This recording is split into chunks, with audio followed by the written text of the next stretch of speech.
Ahead of his first official visit to China, Singaporean Prime Minister Lawrence Wong sat down for an exclusive interview with Leaders Talk. Having visited China many times in recent years and witnessed its leapfrog development, he remarked, "The transformation and success of China, I feel, is nothing short of an economic miracle." On the deepening ties between the two countries, he said, "The cooperation between our two countries, because of the close partnership, is never static. It never stands still." Facing a turbulent and complex global landscape, he stated, "Our response should not be to abandon the multilateral system. Our response should be to reform, change, improve, and make the system work better for the benefit of all countries." Leaders Talk exclusive with Singaporean Prime Minister Lawrence Wong. Stay tuned.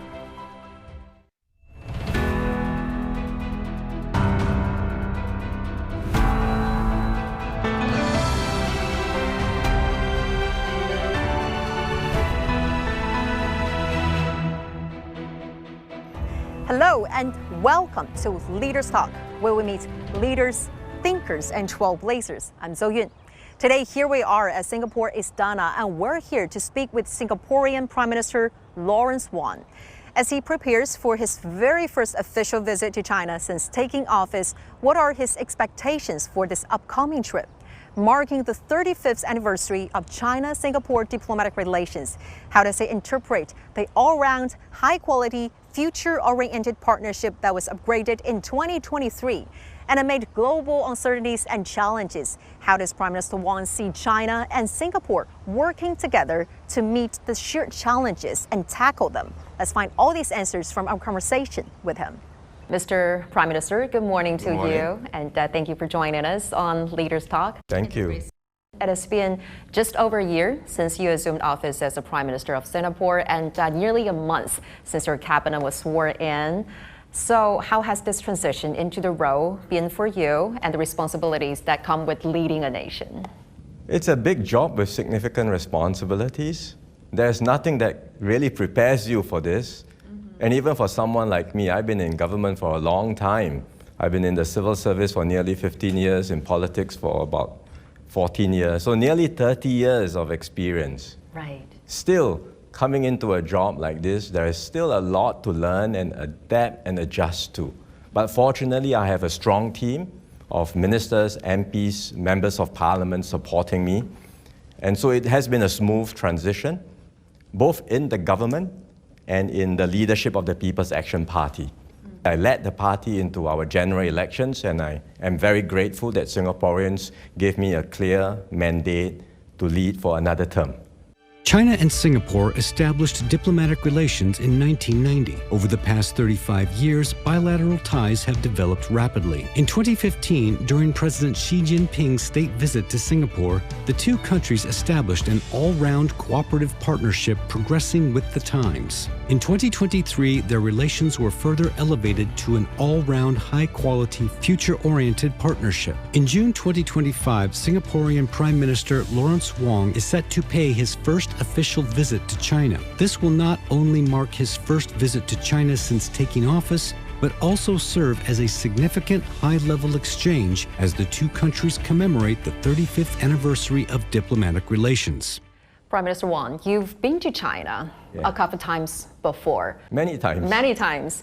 But you are going to embark your very first official trip to China as the Prime Minister of Singapore next week. So what different expectations do you have for this trip, and what will be the key priorities guiding your agenda? Well, I made it a point to visit China almost every year since entering politics, because it's useful to visit regularly, to interact, exchange notes with my counterparts, and to get a sense of how China is moving and transforming.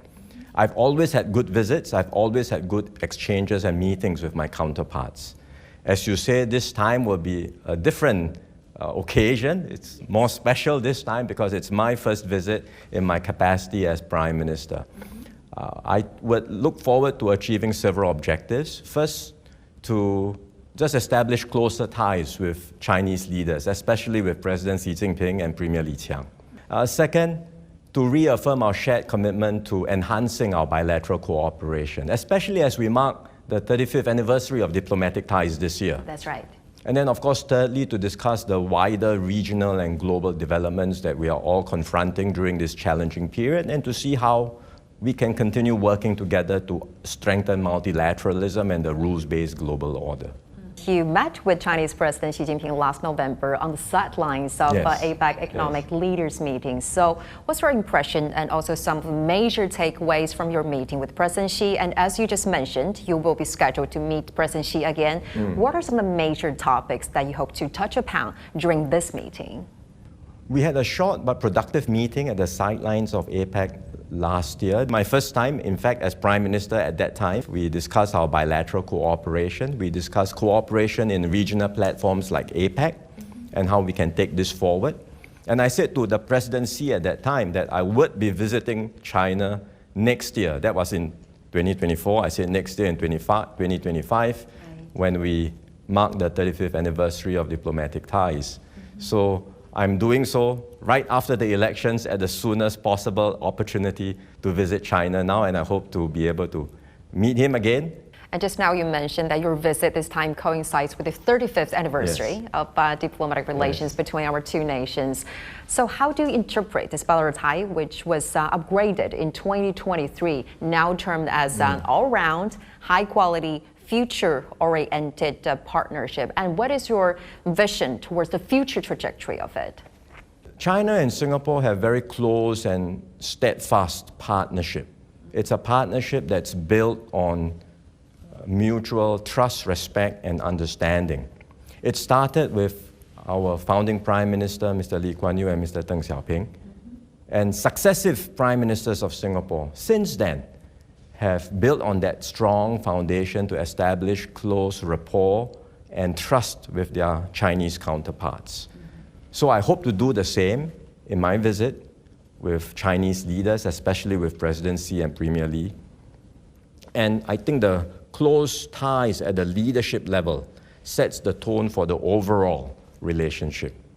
We have an apex body called the JCBC, the Joint Council for Bilateral Cooperation, that oversees the many multifaceted and comprehensive projects we have with one another. I used to be the Singapore co-chair of the JCBC. In fact, the JCBC meets every year. Right, annual. Each time they meet, the agenda keeps growing because there are so many things to discuss. But it's not just the number of projects, because in the spirit of our partnership, we are pursuing projects that are all-round or comprehensive, that are high in quality, and are also future-oriented. And so these are the guideposts that will shape our cooperation in the future. And with the close partnership we have, I am optimistic that the future of our cooperation is bright, and there are many more things we can do together. As you just raised that you've been to China many times, to cities, I think, including Beijing, Shanghai, Tianjin, etc. Chengdu. So what are some of the major changes and transformation you have witnessed through all those years in terms of China's development and modernization that you think are inspirational to you in governing a nation? The transformation and success of China, I feel, is nothing short of an economic miracle.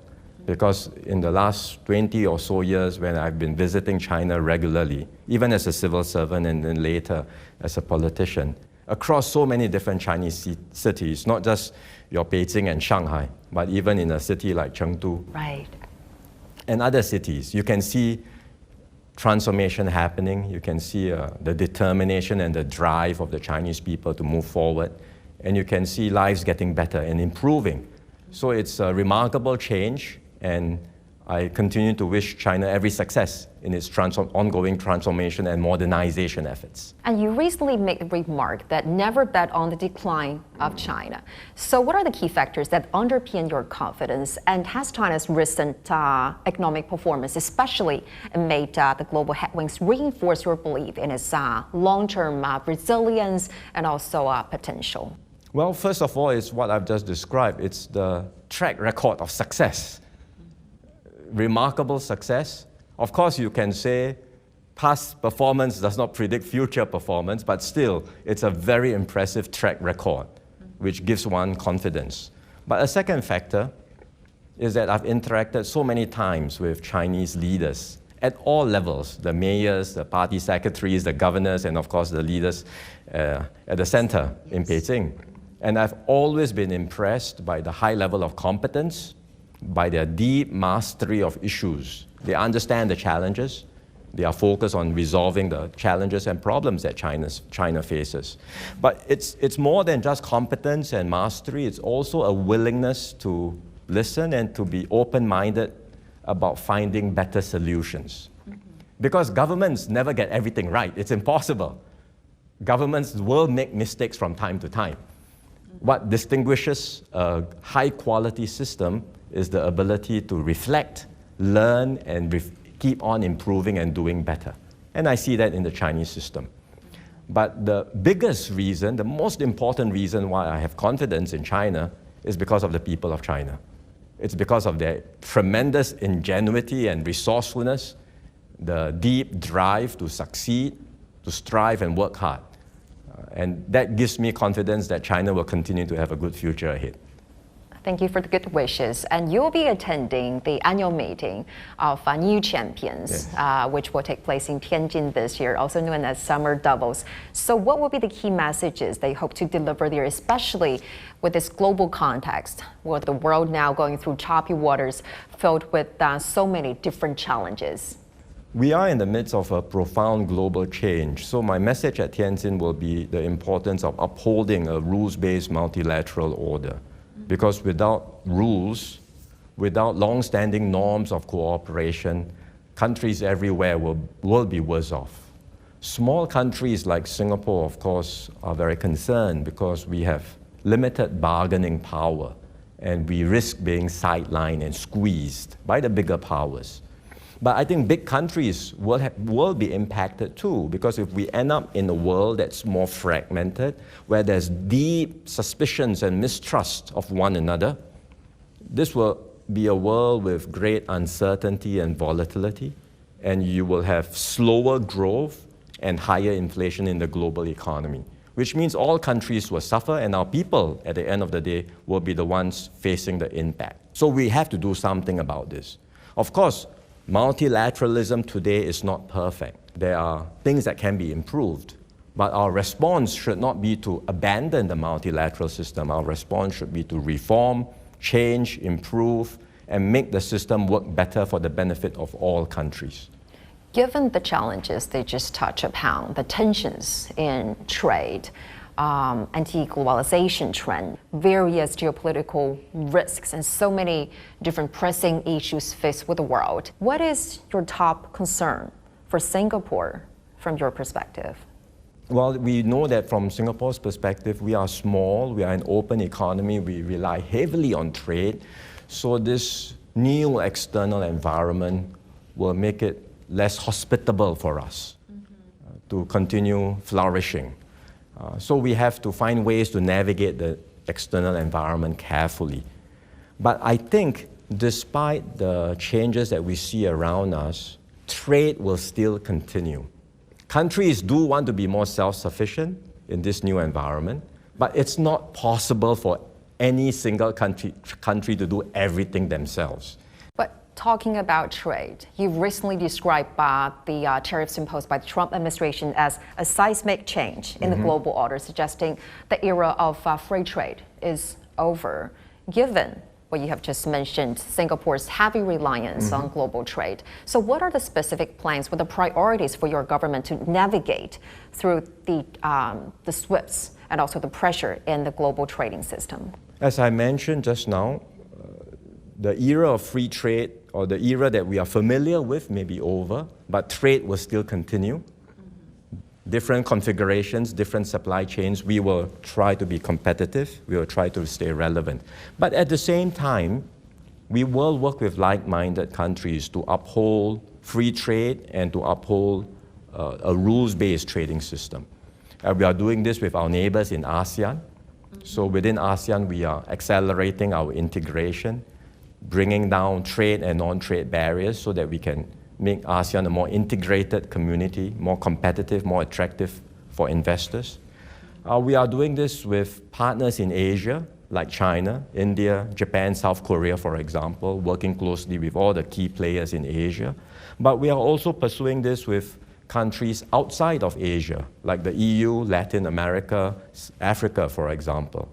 And some of these are countries we are not so familiar with, but we think we should now make an extra effort to establish closer links with them. We are also strengthening our cooperation in regional platforms like RCEP and CPTPP.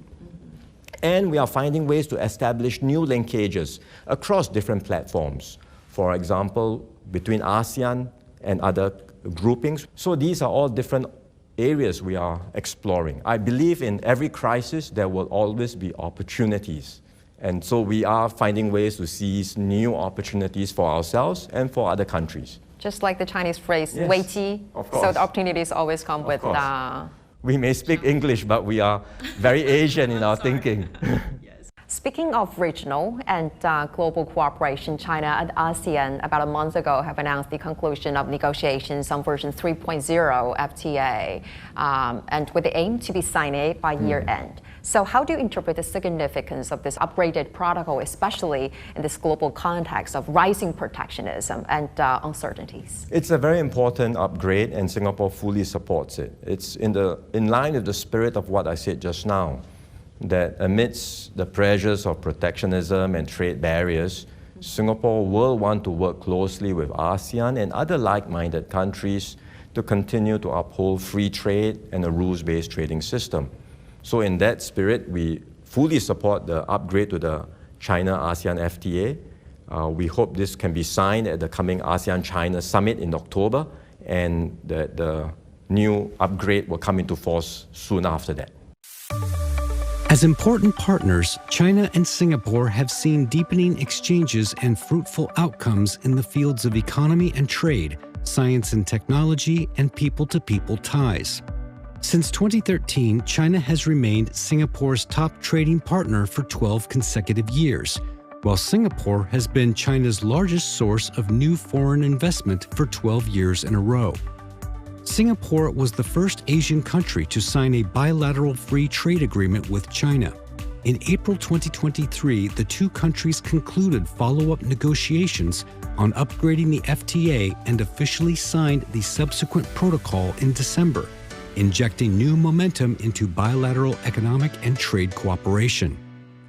Over the years, China and Singapore have established three major government-to-government projects in Suzhou, Tianjin, and Chongqing, and also state-level bilateral cooperation projects such as the Guangzhou Knowledge City. So, Mr. Prime Minister, do you envision, for instance, introducing a new project during your term, or what are some of the new areas of cooperation do you expect, apart from these existing initiatives? I would first clarify that these existing initiatives are not simply projects that are completed and then we've turned the page and then we move on to something it's still new. Developing and growing. They are work in progress. In fact, they are platforms. The G2G, the government-to-government initiatives that we have are platforms for wider cooperation. So to illustrate, the Suzhou Industrial Park, which was our first government-to-government cooperation, very successful. And now recently we marked 30th anniversary of the Suzhou Industrial Park. And now we are looking at a new frontier for cooperation, where the cooperation may be wider, not just between the government entities, but with a wider ecosystem of players. Or take another example of Tianjin Eco-city. Yes. It started as a barren wasteland, and the vision was to transform this place into a place for eco-living, green living. We've achieved that vision, and recently we marked the 15th anniversary of the Tianjin Eco-city, and now we are saying let's look ahead, have a new chapter, and think about how the Tianjin project can be a model for high-quality green development and sustainable growth for China. So in each of these projects, we are constantly finding new ways to cooperate. At the same time, beyond these existing platforms, we are always open to new ideas, and we are continuing to discuss new possibilities for cooperation, including in areas like low-carbon green energy, digital economy, and biomedical sciences. So the point is the cooperation between our two countries, because of the close partnership, is never static. It never stands still. We are always upgrading, improving, trying to find new opportunities to cooperate and to be responsive to the needs of our times. That's the spirit of our cooperation. That's why I'm so confident that we can continue to do more together. The world is now going through so many major challenges, the challenges unseen in a century. So what is your reading, your evaluation of the current global scene in terms of the geopolitical risks of those uncertainties that we're faced with? We are in the midst of a very messy and unpredictable transition. We are in a state of flux, and it will take time before we find a new equilibrium. I think the new order will be shaped eventually by not just a single superpower, but by all countries, large and small, by the actions and choices of all countries, big and small. And this will take time. In the meantime, we are in this period of transition, very unpredictable, very chaotic, and potentially very dangerous as well, because during this period, without clear global leadership and coordination, there are many things that can go wrong in this world. So I think what's important for all of us, countries everywhere, is to recognize the dangers that we are in, for all of us to do our part to manage geopolitical tensions and rivalry carefully in order to minimize the risk of conflict and war, for us to find ways to get countries to still work together and find win-win cooperation, especially in areas of shared interest. And then step by step, we can all work together to lay the groundwork for a new and more stable global order that may emerge in the years ahead. It will take time, but we should all do our part to shape this new global order. But in this time of transaction, imposing heavy tariffs on so many different countries around the world might not be the proper solution, right? We don't believe it is. The administration reflects a growing sentiment amongst the American people that they are paying too high a price to be the world's policeman, to underwrite the global system, and they have not benefited. In fact, we believe America has benefited. It has benefited if America were to take an enlightened self-interest, not just a very narrow perspective of its interest, but a wider view of its interests. This system has benefited America too. Back here in Singapore, you are referred as the leader of 4G, the fourth generation of political leadership. So what core values do you believe define the governing style of 4G leaders? The leadership we have now will continue to uphold the core values of the People's Action Party. These values will never change. The values of incorruptibility, meritocracy, multiracialism, because we are a diverse society, and self-reliance. So these core values will continue to be values that my team and I will uphold in governing Singapore. But at the same time, our leadership approach will be different. Every leader has to be himself. You cannot pretend to be someone else.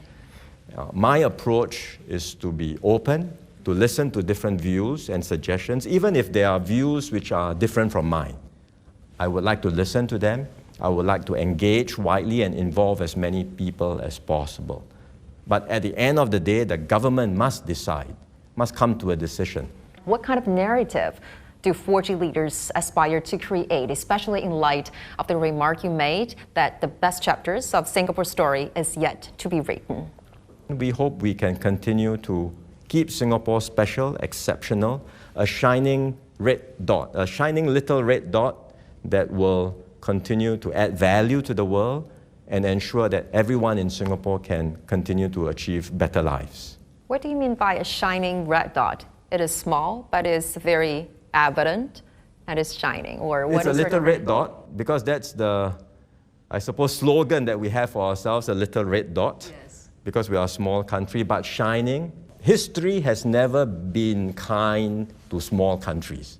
You look the long arc of history. Small countries find it very hard to survive. Singapore has defied the odds for 60 years. This is 60 years of independence this year. We will try to continue defying the odds of history and keep Singapore special.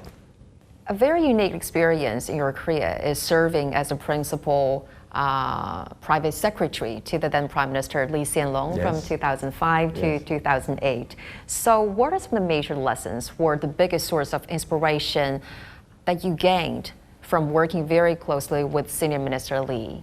I was always struck by how devoted he was to Singapore, to the country, and how obsessed he was every single day thinking about how to keep Singapore going. Because as I said just now, we feel the vulnerabilities more as a small country. Big countries, you may feel, there are resources, you've got wealth, you've got many things you can rely on.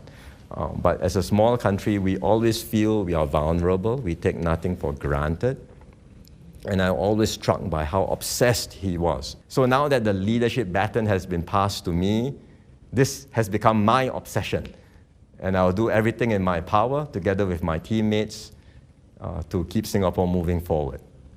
Mr. Prime Minister, when you first emerged as the new leader of the nation, I don't know whether you have noticed that if you take a closer look at the headlines at that time about media coverage of you, there are sometimes a phrase that is frequently used.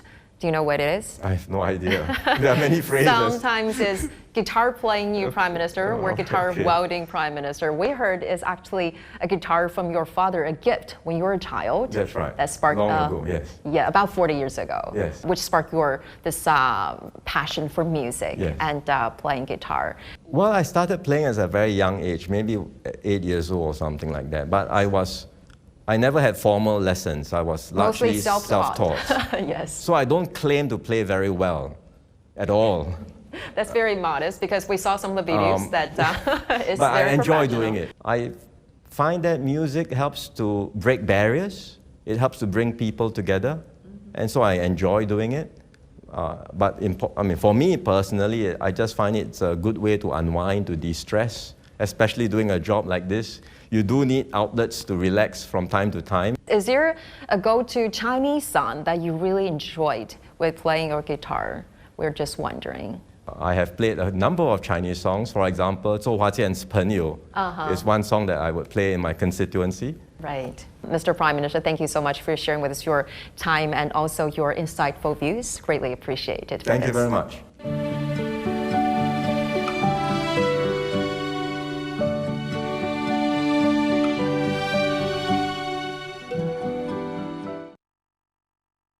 During the interview, Prime Minister Wong described China's development achievements over the past years as a miracle.